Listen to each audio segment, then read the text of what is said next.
भाई, कई बार आप सब लोगों को बता चुका हूँ, बहुत बार आप लोगों से चर्चा कर चुका हूँ और लगातार 3 साल से आपको बता रहे हैं कि आपके लिए किस तरह का समाज, किस तरह के नियम, किस तरह की सरकार और पूरी दुनिया पर कैसा नियंत्रण आ रहा है।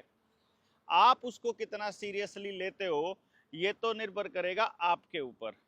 लेकिन वो लोग जो ये कहते थे ना कि गांव में ना बोला लठ दरे हैं, आन दे देख लेंगे, उन सब लोगों को एक बार इस पूरे गेम प्लान को समझ लेना चाहिए।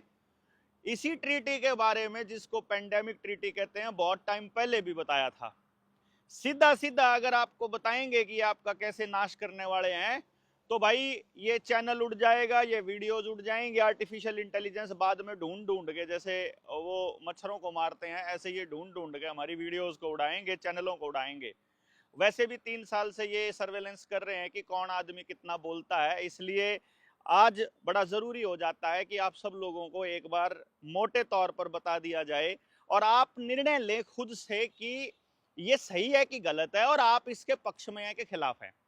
और यदि आप इसके पक्ष में हैं तो यकीनन, मतलब मैं इसको ये कैसे कह सकता हूं कि मतलब आप कितने समझदार हैं या कैसे हैं, मैं नहीं कर पाऊंगा, क्योंकि ये तो देखना तो आपको है कि ये कैसे आते हैं और इन्होंने अपना क्या गेम खेला है। इन्होंने मतलब सरकार के जो भी एजेंट है, कौन सी सरकार के, मैं इस वक्त जो बात कर रहा हूँ वर्ल्ड गवर्नमेंट की बात कर रहा हूँ, जो वर्ल्ड इकोनॉमिक फोरम या यूनाइटेड नेशंस के एजेंडे के अंडर में आकर के काम करते हैं। सबसे पहली बात, आपको मीडिया चैनल्स में ये बताया जाएगा, असलियत ये है कि नहीं है।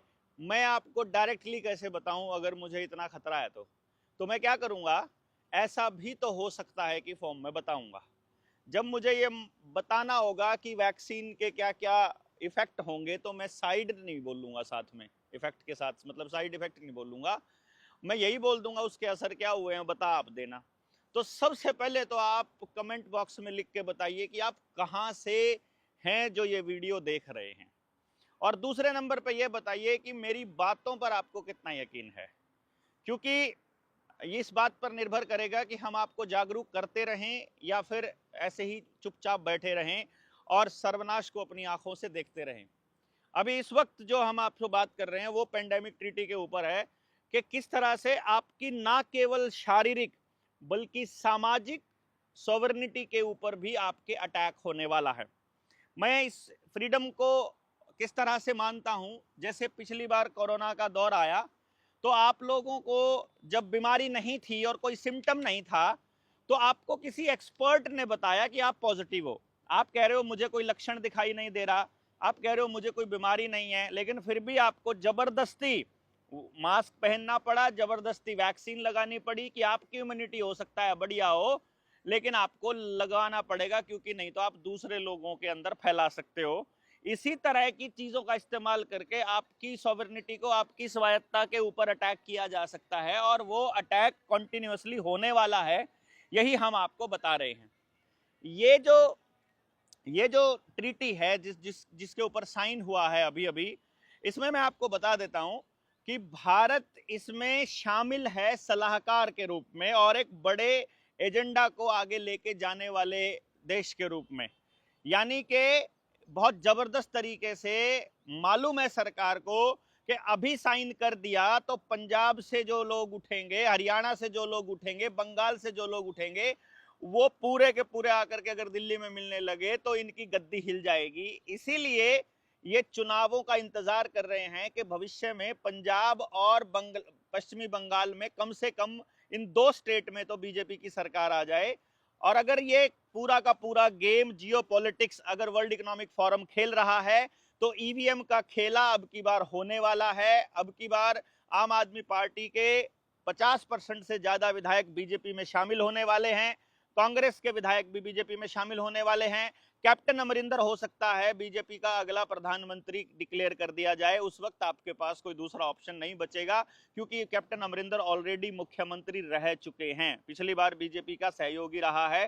तो बीजेपी के पास किसी भी स्टेट में एंट्री के लिए आम आदमी पार्टी एक कवरिंग फायर के तौर पर काम करती रही है, एक कवरिंग एजेंट के तौर पर काम करती रही है, और वो काम बीजेपी के लिए आम आदमी पार्टी ने पंजाब में बखूबी किया है। जैसे ही इन 2 स्टेट में सरकार बीजेपी की आई, उस वक्त इस देश के अंदर गुलामी का असली दौर शुरू होगा। उसी दौर की भयानकता को ध्यान में रखते हुए मैंने अपने गांव में काम चालू कर दिया है और मैं अपने गांव के प्रत्येक घर तक अपना एजेंडा, अपना मिशन, अपना विजन लेके जा चुका हूं, ताकि हम लोग पूरे देश को एक विजन दे सकें कि भाई हम लोगों को अगर सरकार के ऊपर से निर्भरता खत्म करनी है तो हम क्या कर सकते हैं। तो मैं इस पेंडेमिक ट्रीटी के एक एक पॉइंट्स को यदि मैं कहूं तो ह्यूमैनिटी के अगेंस्ट एक बहुत बड़ा ये क्राइम है, एक तरह से मैं इसको कहूंगा। और ये एक डिजिटल गुलामी, यानी एक पूरी वर्ल्ड लेवल पर एक पूरे ग्लोबल गुलामी का एक ब्लूप्रिंट तैयार हो गया है। और ये आपके सामने जो कंपनियां या फिर जो सोशल मीडिया है या मीडिया के जो इन्फ्लुएंसर हैं वो बहुत अच्छे तरीके से पुट करेंगे। अभी हरियाणा में भी 2-3 केस लाने की इन्होंने कोशिश की है, तो शायद इसके बहाने ये कुछ करने जा रहे हों।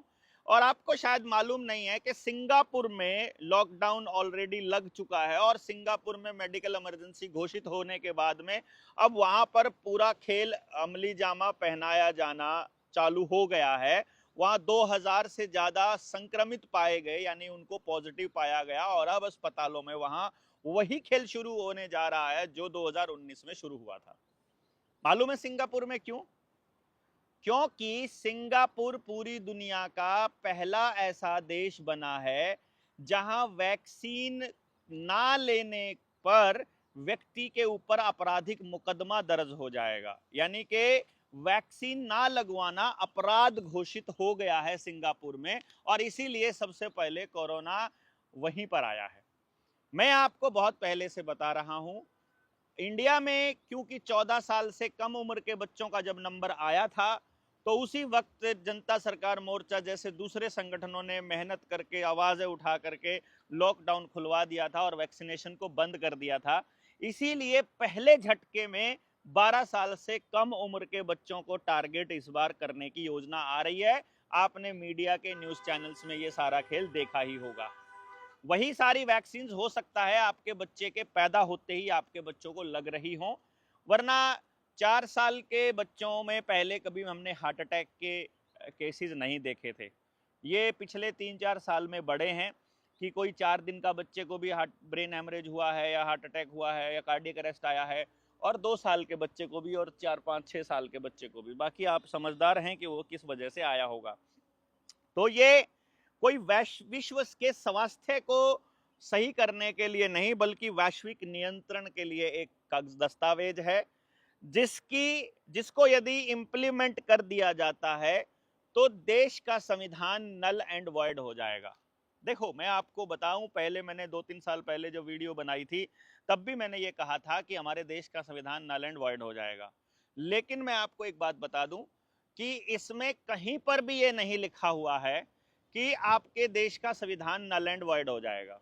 देखो कमाल की बात क्या है, क्योंकि पूरे देश में जब आपकी तनख्वाह रोकी जा रही थी, जब आपका राशन रोका जा रहा था, आपकी पेंशन रोकी जा रही थी, जब आपका मूवमेंट, आपका आना जाना रोका जा रहा था, उस वक्त भी ये आपके ऊपर जबरदस्ती कर रहे थे एसओपी के नाम पर। स्टैंडर्ड जो प्रोसीजर का जो ऑपरेंडी है, यानी उसको किस तरह से अमली जामा पहनाना है, उसका जो प्रोसीजर था उसके नाम पर, यानी केवल गाइडलाइन आई थी ऊपर से और उस गाइडलाइन को ही इन्होंने कानून के जैसा थोप दिया।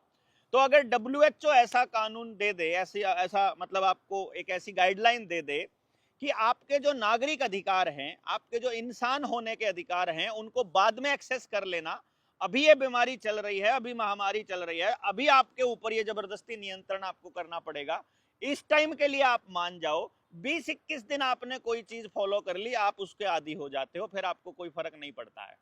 तो अब आपकी जो दुकान खराब हुई थी, जो आपकी बेरोजगारी है, जो आपकी बर्बादी है, जो आपका लोन में डूबा होना है, जो आपके डिप्रेशन है, वो अब आप अपनी किस्मत मान करके उसे अपना मान चुके हो और अब सरकार से सवाल पूछने की आपकी हिम्मत समाप्त हो चुकी है। तो इसी तरह से 21 दिन पहला एक ट्रायल होता है किसी भी आदमी की किसी चीज को आदत बनाने में, किसी आदमी की कोई आदत बदलने में। तो ये एक गेम प्लान है। तो सबसे पहले मैं आपको बता दूं, इसमें ये लोग कह रहे हैं कि हम दुनिया को, ये जो पेंडेमिक ट्रीटी है इसका पर्पस वो बता रहे हैं कि दुनिया को अगली महामारी के लिए तैयार करना।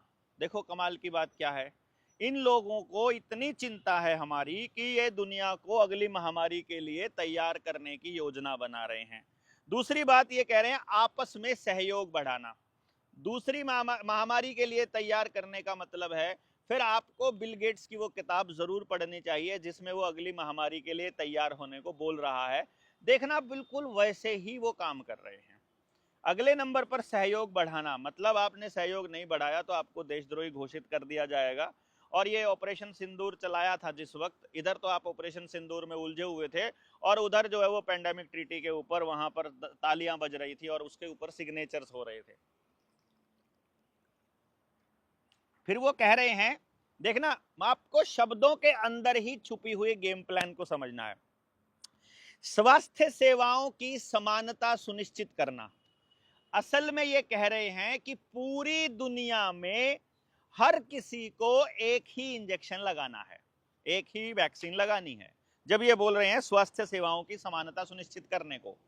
जबकि आयुर्वेद कह रहा है कि सबकी प्रकृति अलग होती है हर शरीर की। होम्योपैथी कह रही है कि फैमिली हिस्ट्री छोड़ो, जीन्स तक का भी प्रभाव पड़ता है। तो आप ये कैसे कह सकते हो कि किसी एक छोटी या बड़ी बीमारी के लिए आपको एक ही तरह की वैक्सीन सबको लगानी चाहिए या लगानी पड़ेगी या हम लगाएंगे? तो असल में तो ये ग्लोबल गवर्नेंस का एक मॉडल तैयार हो रहा है। पूरी दुनिया पर कब्जा करने का इजरायलियों का अमेरिका के थ्रू जो गेम प्लान है उसको अमली जामा पहनाया जा रहा है। आज़ादी की इस लड़ाई में अब की बार हम अंग्रेजों से अधूरी आज़ादी नहीं लेने वाले हैं। अब की बार WTO से भी आज़ादी चाहिए, वर्ल्ड हेल्थ ऑर्गेनाइजेशन से भी आज़ादी चाहिए, अंग्रेजियत से भी आज़ादी चाहिए, और जितने दुनिया के लेवल पर भारत को बांधने वाली संधियां हैं हर संधि से आज़ादी चाहिए। हो सकता है वो आपको परमाणु बम से डराने लग जाएं, लेकिन परमाणु बम से अगर आप डर गए तो आप कभी जीत नहीं पाओगे। मैं आपको एक बात बता देता हूं, भारत पर कभी भी परमाणु बम गिराया नहीं जा सकता। मैं आपको ये बहुत अच्छे से बता रहा हूं। भारत पर परमाणु बम क्यों नहीं गिराया जा सकता, इसको समझना है यदि, तो आपको देखना होगा कि एशिया के जो दक्षिणी हिस्से पर, वहीं पर इतनी जलवायु, इतनी विविधता, इतने जो जड़ी बूटियां और इतना जंगल, ये सब कुछ मिलता है। अभी क्या है कि इन्होंने पेस्टिसाइड डाल करके हमारे जंगल खत्म कर दिए हैं, पर यदि आज हम लोग जागरूक होना शुरू करेंगे, तो आज हमने अगर पेस्टिसाइड डालना बंद कर दिया तो जड़ी बूटियां उगना अपने आप शुरू हो जाएंगी और 3 साल में हमारी धरती वापस वैसी हो जाएगी कि हम गोवंश से दोबारा से, यानी बैल से हम लोग खेती करने लायक हो जाएंगे।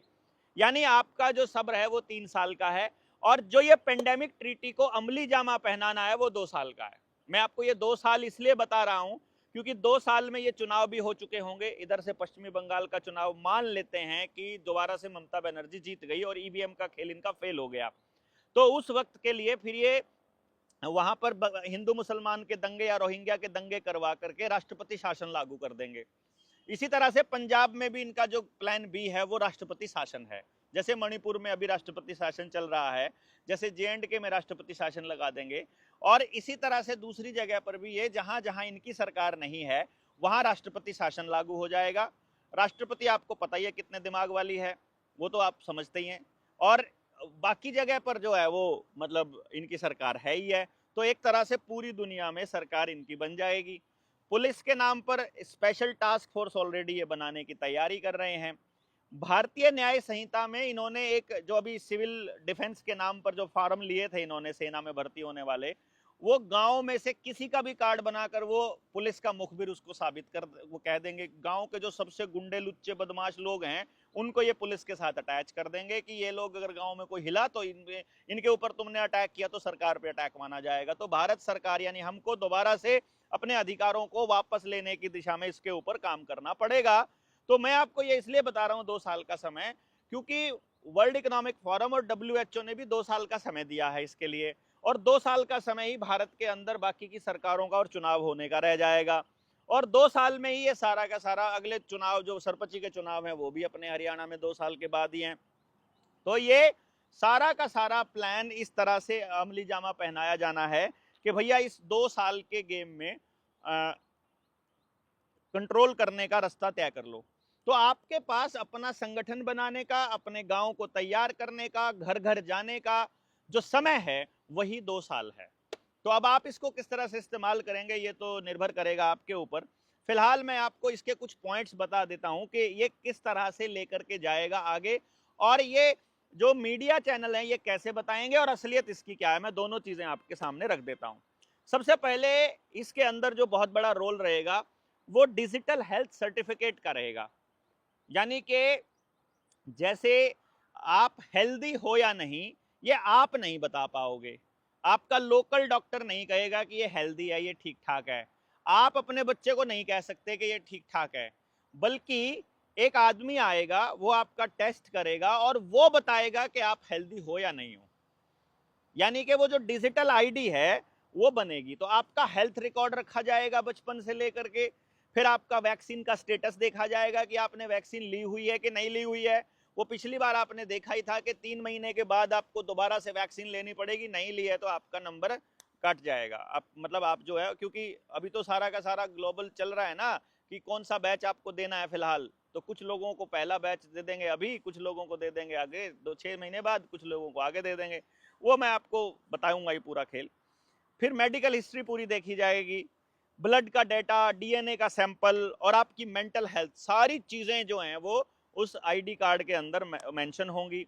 और जो वैक्सीन का कोड है वो बताएगा कि आप विदेश जा सकते हैं कि नहीं जा सकते हैं।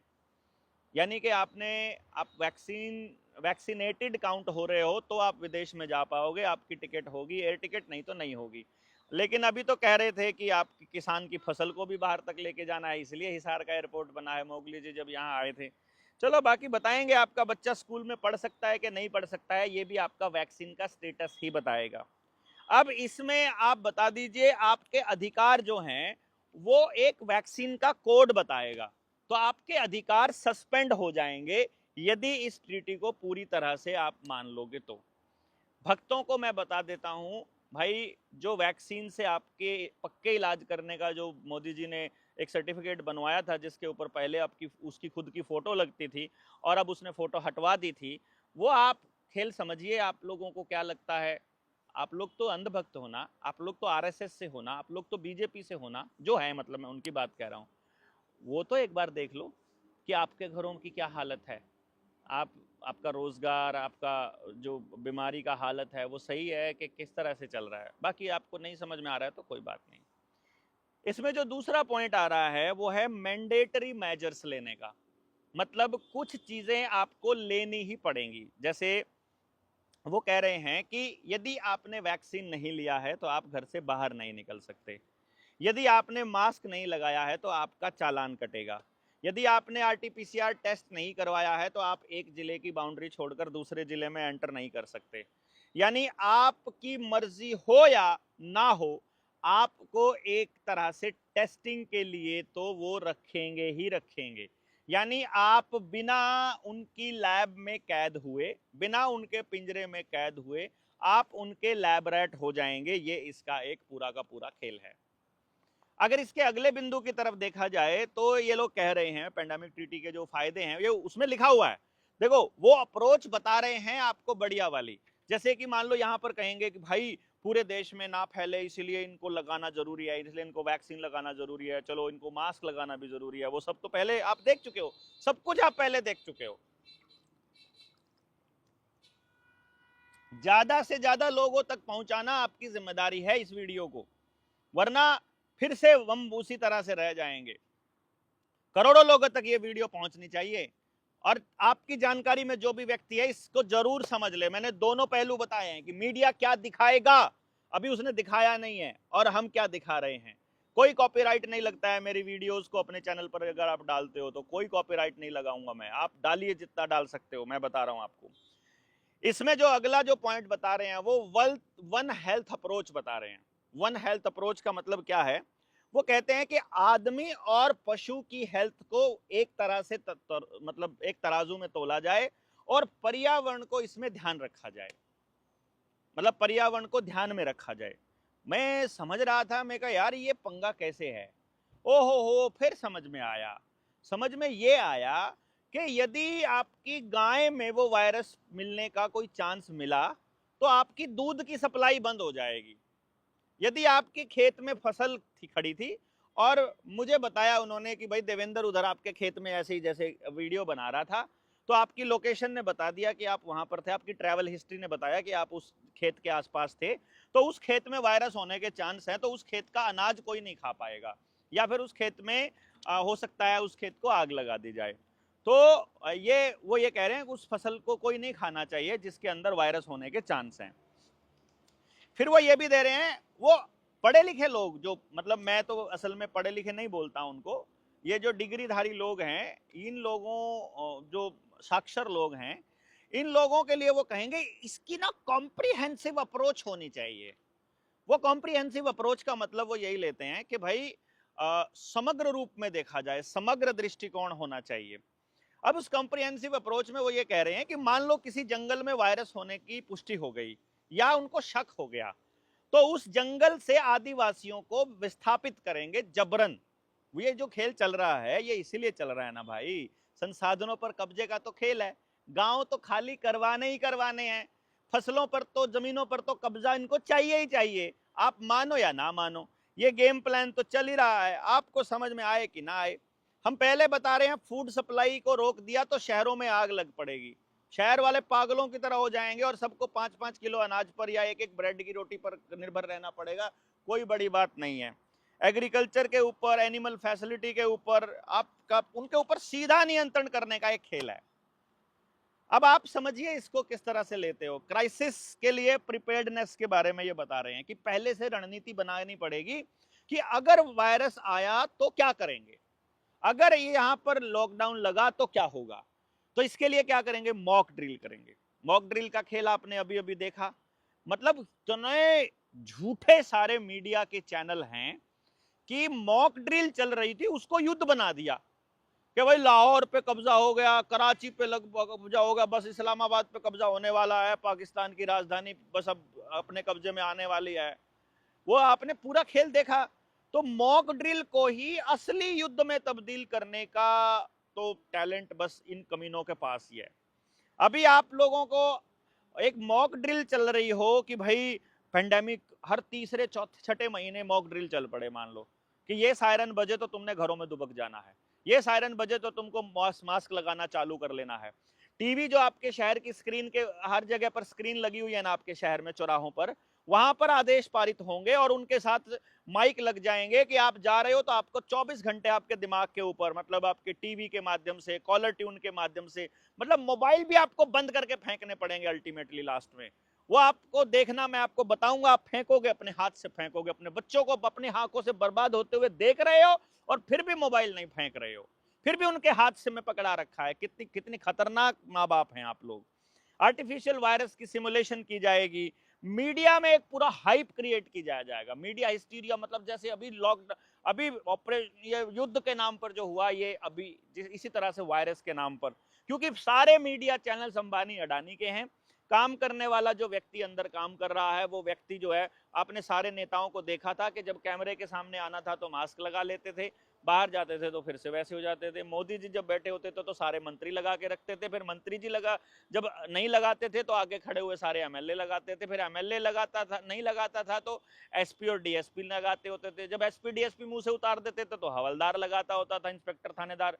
हवलदार उतार लेता था तो आगे सिपाही लगाता था, और सिपाही उतार देता था तो जनता लगाती थी। मतलब गुलामों की एक टेस्टिंग की प्रोसेस कॉन्टिन्यूसली चल रही थी। और ये इमरजेंसी लगाने के लिए काफी है, इतना सारा मटेरियल, अगर इतना सारा कुछ हो जाए और इमरजेंसी डिक्लेयर कर दें, भैया इमरजेंसी डिक्लेयर हो गई, मैं आपको बता रहा हूं, इमरजेंसी में घर से निकलने वाला मैं पहला आदमी होऊंगा। मतलब हमको जीने का कोई शौक नहीं है, ऐसी जिंदगी जिसके अंदर गुलाम होकर के रहा जाए, तो हम इसको तोड़ेंगे। उससे पहले अपनी सेना तैयार कर लीजिए, हर व्यक्ति के पास अपनी 20 लोगों की टीम होनी ही चाहिए। ये जो हम लोग, आपको क्या लगता है आवेदन के लिए आपको तैयार कर रहे थे, अरे भैया हमको 3 साल, हमको मालूम था ये हालात आने वाले हैं, इसीलिए एक दिन हम घर में नहीं बैठे और टीम तैयार करते रहे। इसका पर्पस ये था कि भाई तुम आवेदन के नाम पर आ जाओ यार, हेल्थ के नाम पर आ जाओ यार, तुम एजुकेशन के नाम पर आ जाओ, किसी नाम से आ जाओ, तुमको राजनीति करनी है उसके नाम पर आ जाओ, पर बोलने की हिम्मत तो रखो। कम से कम समाज में इन मुद्दों के ऊपर बोलो तो सही। लेकिन नहीं, आप मुद्दों पर नहीं बोलेंगे, बस अपनी जो आपकी इच्छा है वो पूरी हो जाए। भैया आपका आवेदन लग गया है ना, तो इस पे लाइव बना लो। अब आप अगर हेल्थ एजुकेशन पर काम करते हो अपने साथ में, तो इस पे लाइव बना करके चलो। इस पे इस पेंडेमिक ट्रीटी के सारे पॉइंट्स आपको चाहिए, मैं आपको भेज दूंगा। जिसको चाहिए बता दीजिएगा, मैं आपको बताऊंगा। उनपे अपने नोट्स बनाकर अपनी भाषा में लिखिए, लाइव चलिए, वीडियो डालिए, पोस्ट लिखिए, लिखते जाइए कंटिन्यूअसली। आपको ये करना पड़ेगा ताकि आसपास के लोगों को पहले से ही पता चल जाए कि ऐसा करने वाले हैं। अभी बोल दोगे ना, अभी आपको पागल बोलेंगे, कोई दिक्कत नहीं है, चैनल नहीं उड़ेगा। लेकिन जिस वक्त आएगी ये, उस वक्त बोलोगे तो ये चैनल उड़ जाएंगे, तो खबर नहीं पहुंचा पाओगे। पहले से बोलते रहो। आज जो ये हो रहा है ये हम पहले से बता चुके हैं आपको, इसीलिए आज लोग ट्रस्ट करने लगे हैं, वरना उस वक्त तो हमको भी पागल बोला करते थे। हमने बोलना बंद नहीं किया, हमारे ही साथी हमको बोलते थे, गांव में 1.5 घंटा बोलने का क्या मतलब, ऐसा बोलते थे। मैं बोलता था भाई आज इनको समझ में ना आए कोई बात नहीं, बीज डल गया इनके दिमाग के अंदर, सारी चीजें डाल दी हमने कि भैया आपका जो खाना है, आपका जो अनाज है वो वेस्ट होगा। या तो आपका अनाज मंडी में वेस्ट हो रहा है, या आपका खेत में ही नहीं हो रहा है, या आपको बीज ही गलत मिला है, या आपके खेत में पानी की शॉर्टेज आ रही है, या आपको बिजली नहीं मिलेगी, या या पेट्रोल डीजल नहीं मिलेगा, या आपके वाहन बंद कर दिए जाएंगे। किसी ना किसी तरीके से आपको उस हालत में लेकर के आना है इनको, वो लेकर के आ ही रहे हैं। तो इसको समझो आप कि कितना बड़ा खेल चल रहा है। तो इसलिए अगला फॉल है इंफोडेमिक मैनेजमेंट। इंफोडेमिक मैनेजमेंट का मतलब है कि इंफॉर्मेशन को मैनेज कर लेंगे। जैसे हम जैसे लोग जो बोल रहे हैं उसको बोलेंगे मिस इन्फॉर्मेशन फैला रहा है। कोई डॉक्टर अगर सच बताने लगे, मान लो जैसे कि कोरोना के टाइम पे क्या हुआ था, कोई डॉक्टर अगर कोरोना का सच बता देता था या बोल देता था, तो उसका लाइसेंस रद्द कर देते थे, तो उसको कोई इंटरव्यू देने का अलाउड नहीं था। मीडिया चैनल वाले भी लेकर आते थे, तो आईएमए के किसी डॉक्टर को लेके आते थे, और वो डॉक्टर जो है वही पेलता था जो ऊपर से बोला गया है। रामदेव ने एक बार बोला था, रामदेव को घसीट लिया था इन्होंने सुप्रीम कोर्ट तक, और फिर रामदेव को भी पीछा छुड़ाना मुश्किल हो गया था। मान लो आपने ऑनलाइन आरटीआई डाल दी कि इसके ऊपर, पेंडेमिक के ऊपर, तो आप ब्लॉक हो जाओगे परमानेंट, और कोई आरटीआई ही नहीं डाल पाओगे। मान लो आपने कोई पीआईएल डाल दी, तो बोलेंगे कौन सा संगठन है, कहती जनता क्या जनता सरकार मोर्चा, फर्जी संगठन, चलो ऐसा करके भेज देंगे वो लोग। क्यों? आपने जजेस को देखा ना, जजेस ने क्या खेल खेला था मालूम है ना। मेरा मास्क वाला जो केस है अभी तक पेंडिंग चल रहा है। मास्क वाले केस में सजा मिलेगी अब, जब 2 साल पूरे होने को होंगे, जब ये पेंडेमिक ट्रीटी लागू हो जाएगी ना, तो मास्क वाले केस पर तब सजा होगी और तब अंदर डालेंगे। सोचो कितना बड़ा खेल आप समझोगे इसको। भाई साहब ये तब तक ऐसे ही चल रहा है, देखो 3 साल हो गए हैं उसको, मास्क वाले केस को 3 साल से ऊपर हो गया, 3.25 साल। लेकिन मजाल है कि आगे सरक ले। बता रखा है कि सारे मास्क वालों को तब जेल डालनी है। हमने भी बोला रखा है वकील को, भैया हमें जेल ही जाना है, बढ़िया है, इससे अच्छा तो फेसबुक पर यूट्यूब पर डालोगे तो बोलेंगे जी कम्युनिटी गाइडलाइन को फॉलो नहीं कर रहा है, चलो उड़ा दो इसको, फटा कर दो। ये सारा खेल चलेगा।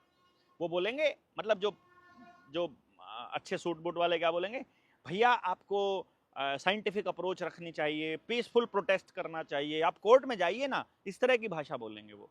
ये हथियार की तरह इस्तेमाल करते हैं। एक जैसी सोच के लोग बनाना चाहते हैं, एक जैसी एक कमोडिटी की तरह, ट्रैकेबल कम्युनिटी बनाना चाहते हैं हमको, वो हम लोगों को बिल्कुल नहीं होगा। तो इसमें क्या है कि डब्ल्यूएचओ को अधिकार होगा कि वो क्या गाइडलाइंस दे रहा है, सबको क्या कह रहा है कि भाई तुमको ये सब करना है। तो पूरी दुनिया में जितने भी हेल्थ के मेजर्स हैं, चाहे आपकी आयुर्वेद है, चाहे एक्यूप्रेशर है, एक्यूपंचर है, अल्टरनेटिव मेडिसिन हैं, दूसरा हेल्थ के दूसरे वेलनेस के जो तरीके हैं, योगा है, प्राणायाम है, वो सब खत्म हो जाएंगे। आयुर्वेद और होम्योपैथी सब कुछ मतलब। तो आपको अगर ये खत्म करना है तो आप चुप रहिए, अदरवाइज आपको बोलना पड़ेगा। और मैंने आपको बता रहा हूं अपनी गिरफ्तारी की या अपने गायब होने वाली स्थिति में हम क्या करना है, वो वीडियोस हमने पहले से बना के रखी हुई हैं, वो बस फॉलो कर लेना। चैनल नीडर जेएसएम करके चैनल है, नया बनाया है, नीडर जेएसएम ब्रैकेट में देवेंद्र बल्हारा, इसका लिंक मैं इसमें डिस्क्रिप्शन में डाल देता हूँ। वो उसको दोबारा से चैनल को जो है वो सब्सक्राइब कर लीजिए। और शुक्रवार को यानी कि फ्राइडे को शाम को 10 बजे मैं उस पर एक वीडियो लगाऊंगा रात को। तो आप लोग अगर रात को 10 बजे चलाकर सो जाएं तो उसके ऊपर जो है ट्रैफिक बढ़ जाएगा, और वो मतलब जो सब्सक्राइबर्स हैं वो बढ़ जाएं, ताकि लोगों तक जाना शुरू हो जाए। तो हम लोग उसमें इसी तरह से डालेंगे लंबी लंबी वीडियोस, ताकि मैक्सिमम लोग लगा करके उसको छोड़ सकें, ताकि वो चैनल जाए, एक बार चलता रहे थोड़ा बहुत। असली खबरें हम इस निडर इंडिया पर ही डालेंगे फिलहाल के लिए। तो इसमें जो आपका निजता का जो अधिकार है वो पूरी तरह से समाप्त हो जाएगा। आपका ब्लड टेस्ट की रिपोर्ट इंटरनेशनल लेवल पे जा सकेगी, आपका डीएनए का प्रोफाइलिंग वहां बन जाएगा, फेस स्कैन है। देखो फेस स्कैन करने वाली टेक्नोलॉजी इंडिया के नाम पर नहीं है, वो भी इजराइल के नाम पर है। जितना भी टेक्नोलॉजी, जितना ये एप्पल का जो सॉफ्टवेयर है या फिर एंड्रॉयड का सॉफ्टवेयर है या फिर माइक्रोसॉफ्ट का सॉफ्टवेयर, वो सारा उनके पास है। तो कैमरास जितने भी हैं वो सारे के सारे रिकॉग्निशन वाले उनके पास ही हैं। अपने अपने पास तो कुछ भी नहीं है। अपने वाली सरकार तो हमारे टैक्स के पैसा दे करके उनकी कंपनियों को चला रही है बस खाली। आपकी ट्रैवल हिस्ट्री हो गई, सोशल मीडिया का बिहेवियर हो गया, सब कुछ। यानी कि वैक्सीन कंपनियों को पूरी तरह से कंट्रोल करने का एक मौका मिल जाएगा। और ये कोई महामारियों का दौर आज का नहीं है। 1918 में लेकर आए, 1976 में लेकर गए, 1976 में स्वाइन फ्लू लेकर के आए थे, 2001 में लेकर आए एंथ्रैक्स को लेकर आए, 2009 में स्वाइन फ्लू, 2014 में इबोला लेके आए, 2019 में कोविड-19 लेकर आए। हर बार नए कानून बने, नई टेक्नोलॉजी और नागरिकों की आज़ादी छीन ली गई। अब देख लो आप कि भारत पर इसका क्या अधिकार होगा। क्योंकि देखो, आप अगर बीमार नहीं है, मान लो आपको इसमें कंट्रोल किसको करना है? ये रोग कंट्रोल करना इनका मकसद नहीं है, रोगी को कंट्रोल करना मकसद है, आपकी आज़ादी को समाप्त करना इनका मकसद है। डॉक्टर नहीं बता पाएगा कि आपको देना क्या है, कंपनियां बताएंगी कि आपको कौन सी वैक्सीन देनी है। यानी कंपनियों को ज्यादा अधिकार हो जाएगा। और इसके ऊपर तो आपको एक और बताऊंगा मैं आपको कि आपकी नेचुरल इम्यूनिटी को इम्यूनिटी नहीं बोलेंगे, ये बोलेंगे जो वैक्सीन से सर्टिफाइड वैक्सीन से जो इम्यूनिटी है, सिर्फ उसी इम्यूनिटी को इम्यूनिटी मानेंगे हम, बाकी की इम्यूनिटी को इम्यूनिटी नहीं मानेंगे। मतलब क्या गुंडागर्दी चली हुई है यार, और हम लोग इस पे चुप बैठेंगे? मुझे नहीं लगता इसके ऊपर आप लोग चुप बैठेंगे। आपके बच्चों का नंबर आ गया अब तो ना, अब कैसे बचोगे आप लोग? मतलब कुछ लोग बकवास कर रहे थे ना, ये आपको डरा रहा है, डरा रहा है, डरा रहा है। अरे डरा नहीं रहा हूं, मैं बता रहा हूं भैया, ये लोग ले आए हैं। आपके पास ऑप्शन नहीं है विरोध करने के अलावा। अरे किसी फॉर्म में कर लीजिए, जरूरी थोड़ा है आपको मेरा विरोध करना। जो जिसका करना है उसका कीजिए भाई। और इसके अंदर आपका जितना भी पैसा है, दवा है, डेटा है, ये सारा कुछ। इसमें जो सबसे बड़ा सवाल है कि भारत पर इसका क्या असर पड़ेगा। देखो भाई, भारत के लोगों ने यदि 5 किलो अनाज के लिए सरेंडर कर दिया तो उनके बच्चों को तो ये लोग ही कंट्रोल करेंगे फिर। और मैं नहीं समझता हूँ कि भारत इसके अंदर इस वक्त लड़ने की पोजीशन में कोई नेता, कोई उद्योगपति या कोई एनजीओ या कोई संगठन या कोई पॉलिटिकल पार्टी इस टाइम पे है। आप बताओ, अवेकन इंडिया मूवमेंट एकमात्र ऐसा संगठन है जो इस पूरे गेम प्लान में शामिल है। लेकिन अवेकन इंडिया मूवमेंट में कुछ साथी जो हैं वो कहते हैं कि नहीं, हम सिर्फ इस पर कागजी कार्रवाई करेंगे, हम लोग आपके रुपए के मसले पर आपके साथ नहीं है। बिना समझे आप उस मसले को छोड़ रहे हो। हम आपके साथ हर मसले पर हैं जहां भी आप सरकार की किसी नीति का विरोध कर रहे हैं। आप हमारे साथ किस तरह से नहीं हो बताइए? अरे हमको सबको मिलकर लड़ना होगा, मैं आपको बता रहा हूं। तो मैं आप सब लोगों से रिक्वेस्ट कर रहा हूं, जितने भी संगठन हैं जो इस पूरे 3 साल में आए थे, इन सारे संगठनों को एक कॉल देनी चाहिए कि हम एक कॉल देते हैं। और जनता सरकार मोर्चा एक कॉल देता है इसके ऊपर कि हमको इसको आगे किस तरह से आगे बढ़ाना है। जून के महीने में आखिरी संडे को हम एक कॉल दे देते हैं कि दिल्ली या करनाल की किसी बड़े बैंकेट हॉल में हम लोग एक जगह तय कर लेते हैं। वहाँ पर हम एक मीटिंग करते हैं, नेशनल लेवल का एक सेमिनार ऑर्गेनाइज करते हैं 2 दिन का या 3 दिन का, जिसमें इसके ऊपर रणनीति बनाई जा सके और इंटरनल कॉल दी जाए।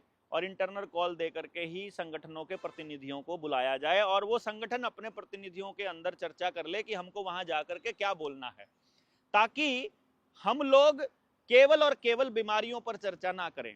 क्योंकि जो गांव का किसान जो कर्जे में डूब रहा है उसकी बात भी हमको करनी पड़ेगी।